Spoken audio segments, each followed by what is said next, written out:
State Circle is made by MPT to serve all of our diverse communities and is made possible by the generous support of our members. Thank you.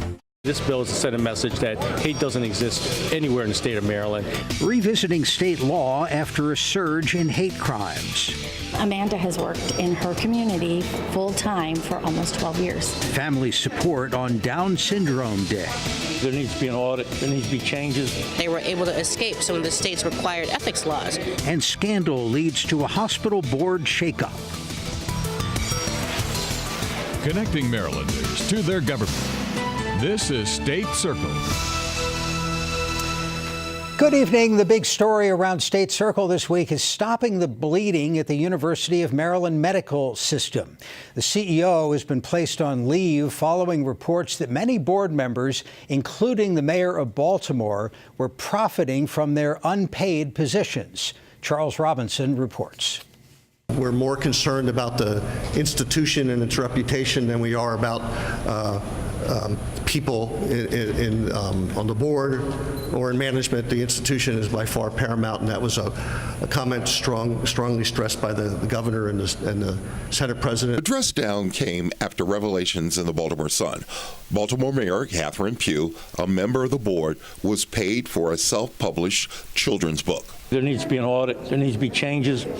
I understand that several resignations have taken place since Sunday, and the chairman of the board is very active in the sense that he's concerned with the image of the board, and he's working hard with other members of the board to address the situation. Delegate Jill Carter weeks ago put in a bill asking for transparency on executive boards. They were able to escape some of the state's required ethics laws, and so that's one of the things that needs to change. But I think also, the lack of procurement, the lack of transparency, the lack of apparent accountability, and the apparent self-dealing, they're all policies that need to change too. The governor and the legislature are concerned about how the University Medical System Board used its positions to enrich itself. It was useful to hear their thoughts, and we're hopeful that, with the consensus of our board going forward, that we're going to make sure this doesn't happen again. Mayor Pugh and 2 other board members have resigned from the board, and 4 others have taken a leave of absence. The mayor has agreed to pay back $100,000. The governor weighed in calling the meeting productive, saying he would work with the legislature to improve oversight and accountability.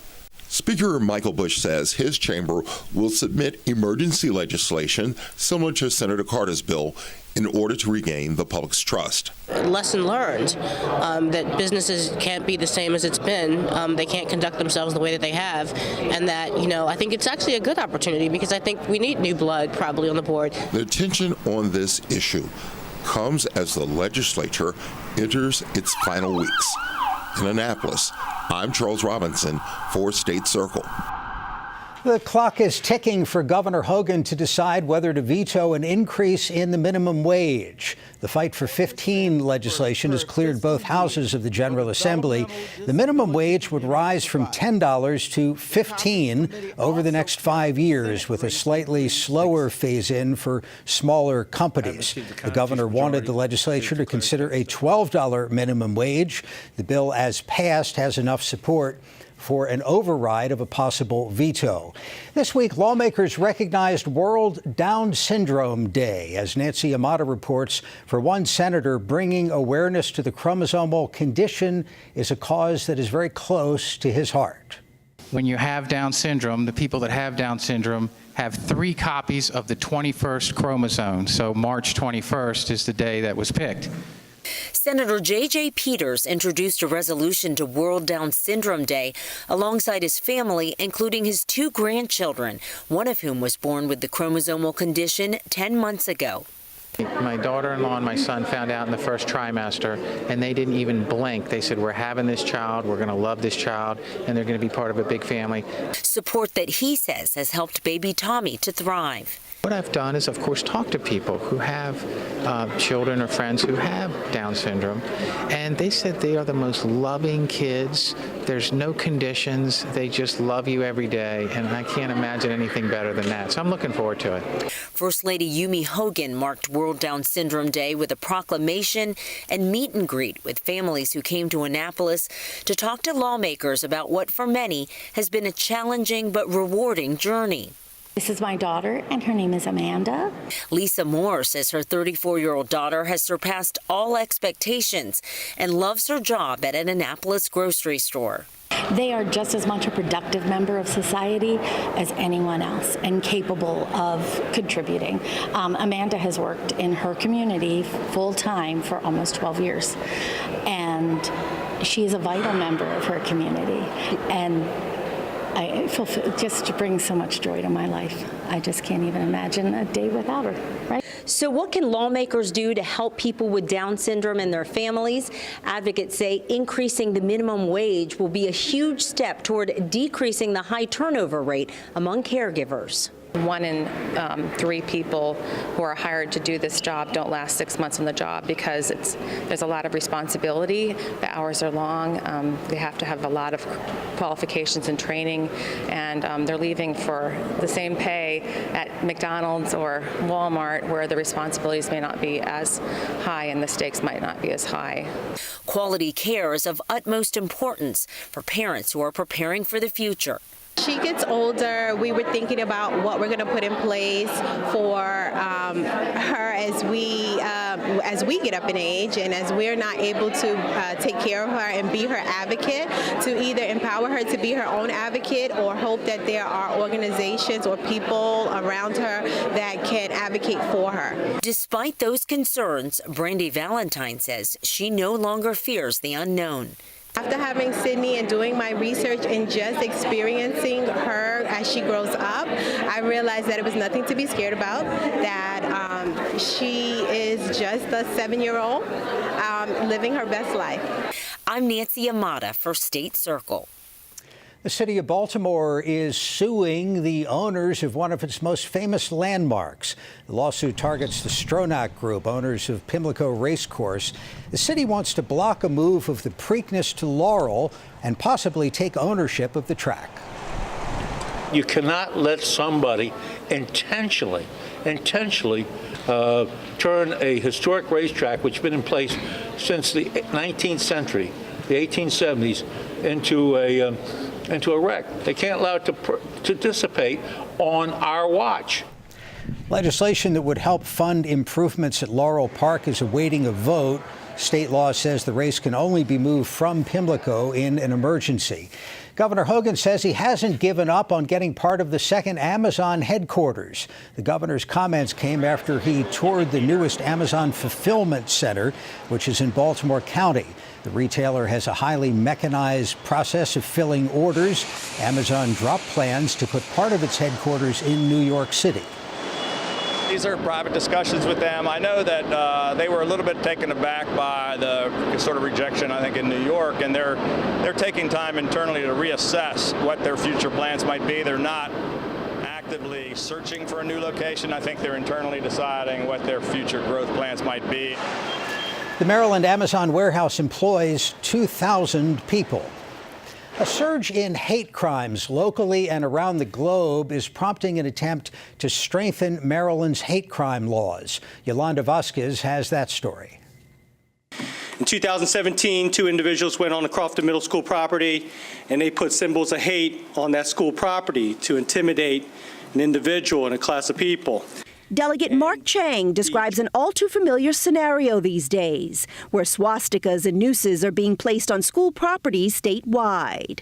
Goucher College, University of Maryland College Park, Glen Elk High School, Chesapeake Bay Middle School, Chesapeake High School. His bill would tighten up a loophole in current hate crimes law by prohibiting anyone from using an item or symbol designed to threaten or intimidate.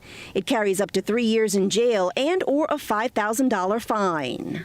There's been, unfortunately, a lot of incidents of hate symbols being placed on those properties. So really, this bill is to send a message that hate doesn't exist anywhere in the state of Maryland. I think it's important legislation to clarify the law. Delegate Mike Malone says the Crofton case occurred 1 mile from his home. The county pursued hate crime charges, but one defendant was convicted of a lesser charge.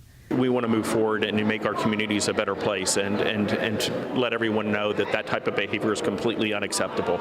I think a lot of it starts at the national level with some of the rhetoric that we hear coming from Capitol Hill and from the White House, actually. And so I think that just sort of kind of trickles down to some of the local communities. This bill is way too broad, tries to sweep too much into one law. Senator Bob Casserly thinks the existing statutes work just fine. He peppered Chang with questions at a committee hearing this week. He also worries about infringing on an individual's First Amendment rights. We have to really be careful before we rush off to prosecution as opposed to other forms of combating antisocial behavior. According to the most recent report by the Department of State Police, there were nearly 400 hate bias incidents in Maryland, representing a nearly 35% increase, including one just last week here at South River High. The principal sent out a letter saying someone painted a single-word racial slur on a gym mat. It went on to say these types of acts are simply not tolerable in our society. And Delegate Mark Chang would agree. Its intentions that this bill, House Bill 4, would really send a message to individuals out there that hate symbols and that racist incidents like this don't belong in any of our communities. In Annapolis, I'm Yolanda Vasquez for State Circle. The new Baltimore Police Commissioner visited Annapolis to brief members of the Judiciary Committee. Michael Harrison previously was police chief in New Orleans, which, like Baltimore, operated under a consent decree with the U.S. Justice Department. Where we are right now. And I think the things that strengthen, the number one thing is how the consent decree strengthens relationships. How it strengthened relationships in New Orleans was it was able to allow us to demonstrate, number one, that we wanted to self-correct.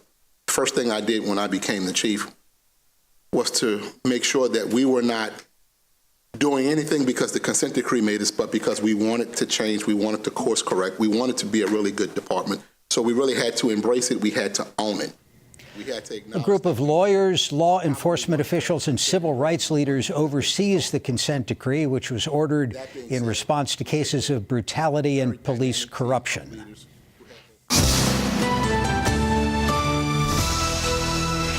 And joining us for the Annapolis Face-Off this week, Senator Paul Pinsky, Democrat from Prince George's County, chair of the Education, Health, and Environmental Affairs Committee. Also, Senator Steve Hershey, Republican from the Upper Shore and the Minority Whip. Senators, thanks to both of you for being with us. Thanks, Jeff. Our pleasure. Senator Pinsky, your bill that would basically undo the governor's executive order on starting schools after Labor Day has passed both chambers. What's the point of the bill? What was the objection to what the governor did?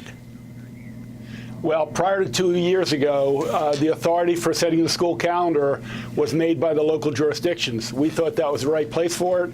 They know best what's the right kind of calendar, what holidays to use, how many days for instruction, how many days for professional development, and shifting that through a signature of one individual who thinks he knows best for all 24 jurisdictions, we think was a mistake in that it should reside in the 24 local boards of education. And Senator Hershey, some of those 24 jurisdictions, especially your way on the Eastern Shore, maybe a little further south, especially liked this idea. Yeah, they do, Jeff, and it's one of the things, in fact, a lot of people like this idea. In 2014, there was a task force report that came out from the General Assembly, I think by an overwhelming margin of 13-2. Everybody agreed that starting school after Labor Day was a great idea. It's only become unpopular after Governor Hogan said that this is something that we should go forward and do. So it's a little bit perplexing to see all this opposition to something that polls very high and seems to be very popular amongst the general public. Let me ask both of you to explain this to parents. Why are we fighting about this? Well, it used to be the policy that a local board would decide when to start school, how many days young people should attend school, how many days should be set aside for professional development, and what holidays that community should commemorate or honor.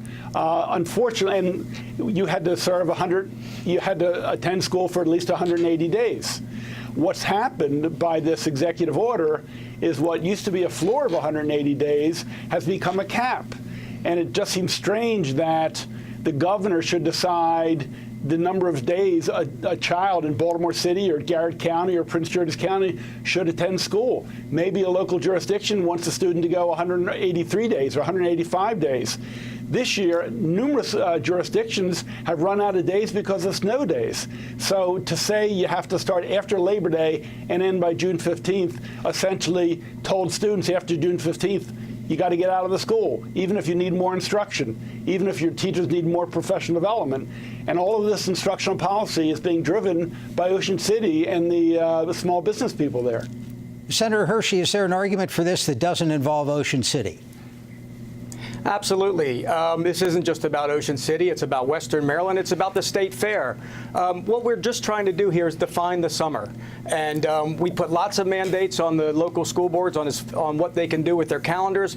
As the chairman mentioned, it has to be 180 days. It has to be 1,080 hours. There's nothing wrong with just putting some parameters that define the summer, say this is when you're going to start school, and you have to be done by a certain time. But, you know, it doesn't make any sense to see Ocean City or Worcester County have a post-Labor Day start, and the rest of the state does not. I mean, Ocean City is looking for tourists and people to come to their location from Howard County, Prince George's County, Montgomery County, and if they're starting school earlier, it makes it difficult for anybody to remain able to go to the beaches, remain able to go to the state fair. It just puts a strain on a lot of people.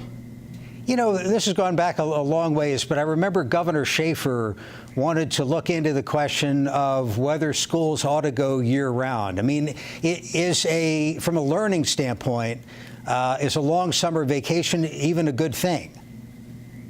No, that's definitely a very important point, Jeff. And in fact, studies show that the longer the gap between official instruction, the more students don't retain. So the idea of having a shorter period of time actually benefits students. And I agree with you. I think we should be experimenting and looking at other models, including year-round schools. This goes in the other direction. It says you shall not have more than 180 days because of the post-Labor Day start and ending on June 15th. You know, Virginia just passed a law and reversed a law that restricted when school could run. They had a post-Labor Day start. They just reversed that. They said that's silly. People should be able to start school if they want to have more days of instruction. And I think at the end of the day, instructional policy, what's good for the children, should drive our educational policy, not business interest at Ocean City or Deep Creek Lake. Senator Hershey, I'll let you respond to that, but I also want to ask, you mentioned this polls very well. The governor had talked about taking this to referendum because he wouldn't win the veto override fight. How would that go? How would a referendum effort on this turn out? Well, I think you'll see from the House bill that we now have passed, or the bill that came back over with the House amendments, the leadership here very much believes that the governor is going to take it to referendum because they've actually put language that would be the specimen ballot language. And we had a great concern about that when it reached the Senate floor. We thought it was a little bit too prescriptive as far as what it said it would return it to. I mean, it obviously says without saying that it would override the governor's executive order. And I think that there's a big concern that they might not be successful, and they've turned the language around to be a little bit more prescriptive than I think it should be. All right, Senators Hershey and Pinsky, we're going to leave it there. Thank you very much for your time. Thank you. Thanks, Jeff. And we're back with the Political Roundtable right after this.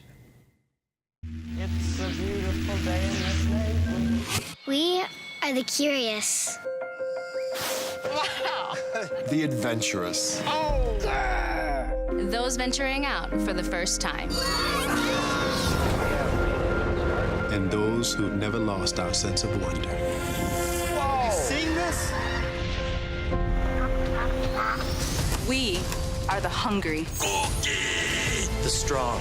I must be the greatest. The joyful. A happy little cloud. We believe there is always more we can uncover. the more we can explore. We believed in the capacity for goodness and the potential for greatness. The torch has been passed to a new generation of Americans. PBS. PBS.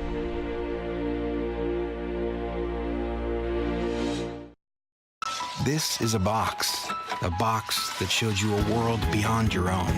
It was just a box, but the world has changed, and so have we. And now the box can be almost any size or shape. And you decide what you want to explore. Anytime, any place. Break out of the box with PBS.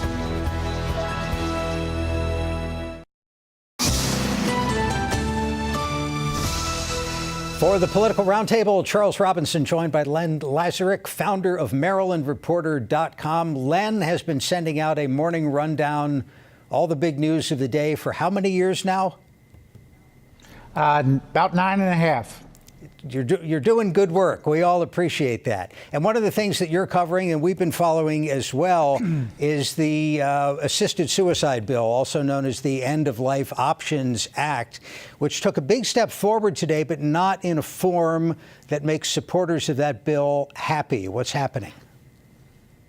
Well, essentially, it passed the Senate Judicial Proceedings Committee. It was a vote of 7-3, 8-3, if you count a senator that was absent and wanted to vote for the bill.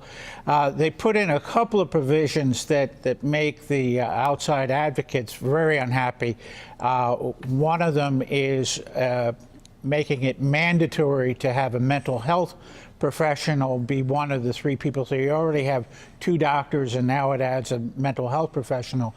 And a really big item was the fact that it removes the liability exemption for the physicians and anybody else involved in this process, which involves giving lethal drugs to a terminally ill patient. And this bill came out of the House with a slim margin, right, Lynn? It did not have an overwhelming.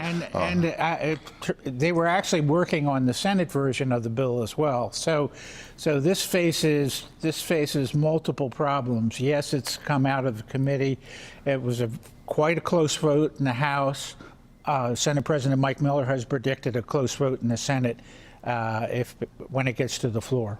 And the governor has said that he is wrestling with this from a moral standpoint and hasn't said one way or the other what he'll do. So the concern, Len, of advocates is if you take away that civil liability protection for medical professionals, they could be at risk of lawsuits. Right, and they would worry about the fact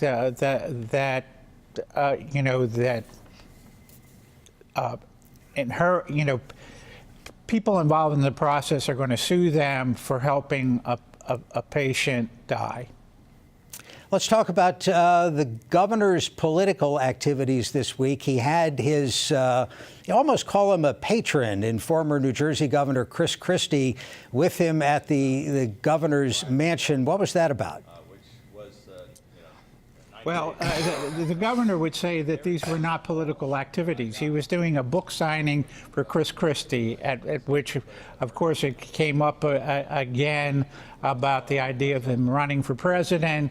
And the governor says, well, I'm not talking about it. Other people are talking about it. Right now, it doesn't make any sense. Lynn, stop. This is the biggest bromance in the country that nobody wants to talk about.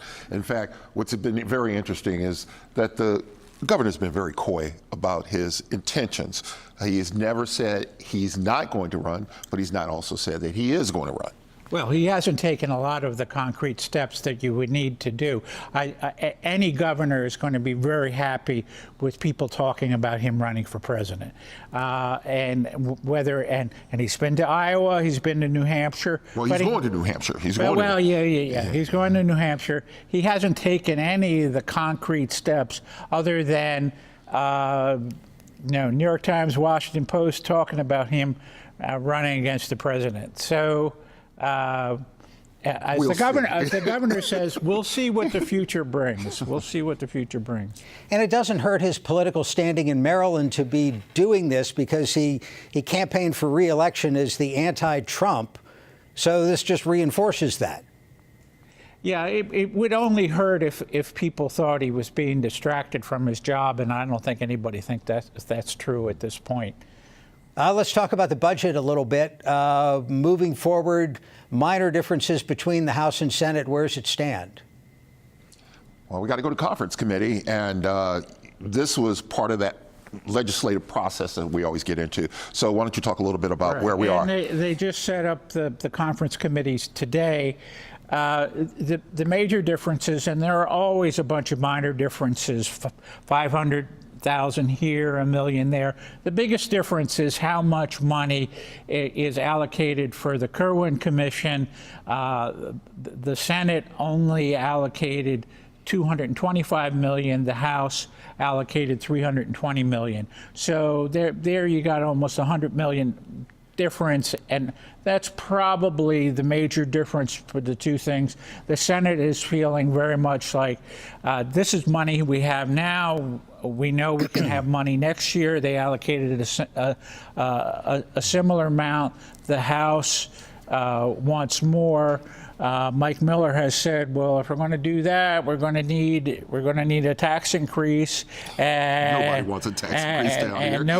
And no stomach for a tax increase. And he also said, I'm going to need 29 votes, meaning he needs a supermajority. Gentlemen, we have to leave it there. Sign up for Len's daily newsletter, MarylandReporter.com. Thanks again. Have a good weekend. Thank you for joining us for State Circle. We're back Monday with Direct Connection and Senator Van Hollen. Have a good night.